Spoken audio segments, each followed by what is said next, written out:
Have a good day everybody. आपके साथ अनुच्छेद 14 की बात कर रहे थे। हरीश राणा की इच्छा मृत्यु पर भी बात हुई थी और उसी से जुड़े हुए एक प्रश्न में आपसे हमने कॉमन कॉज वाले केस की भी बात की थी। तो क्योंकि शॉर्ट है और शॉर्ट में हम ऐसी छोटी छोटी बातें आपको देंगे जो बिल्कुल लेटेस्ट हैं और आपके आंसर की क्वालिटी को इम्प्रूव करेंगी, क्योंकि लेटेस्ट चीज़ें डालने से क्वालिटी ऑफ आंसर और लिविंगनेस ऑफ आंसर कई गुना बढ़ जाती है। केवल रटी रटाई बातें लिखने से वो आंसर एक तरह से निर्जीव सा होता है। तो अब कॉमन कॉज का केस क्या था, शॉर्ट में बिल्कुल छोटी चीज़ें, हर डायमेंशन को समझिए टॉपिक की, लेकिन शॉर्ट में समझिए, बहुत ज़्यादा डिटेल में जाने की जरूरत नहीं, बट आपको नॉलेज सब चीज़ों का होना चाहिए। Ultimately you people are going to become journalist. ठीक है, आईएएस को क्या कहते हैं? जर्नलिस्ट। ठीक है, journalist means a person who know minimum about maximum. So it should be your way of preparation for the civil service exam.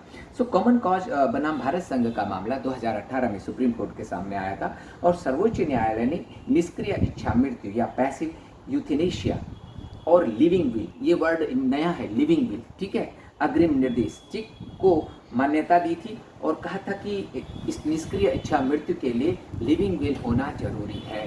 तो ये लिविंग विल क्या था, ये लिविंग विल का मामला क्या था, इसको आप जरूर समझ लीजिए। ठीक है, लिविंग विल में ये होता है कि आपको मतलब कोई व्यक्ति, जैसे कि अधिकतर मामलों में हम जब ऑपरेशन वगैरह, सर्जरी वगैरह कराने जाते हैं तो एक कंसेंट फॉर्म भरवा लिया जाता है। ठीक है, भाई अगर कोई प्रॉब्लम हो गई ऑपरेशन के दौरान तो वो खिलाना डॉक्टर जिम्मेदार नहीं होगा। तो लिविंग विल में भाई अगर कोई ये लिख के दे देता है कि भाई अगर एक निश्चित समय तक मेरी स्थिति में सुधार नहीं होता है, इनकेस 2 साल 1 साल बाद तक भी, तो आप मेरा जो मेडिकल सपोर्ट है वो हटा दीजिए।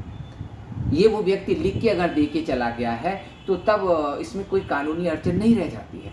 ठीक है, इसी को लिविंग विल कहा जाता है और इसी को हम एडवांस मेडिकल डायरेक्टिव्स भी कहते हैं। ठीक, तो इसमें मैं आपको क्वेश्चन दे रहा हूँ, बहुत नए क्वेश्चन है और बहुत ही आपके लिए लाभदायक होने वाले हैं।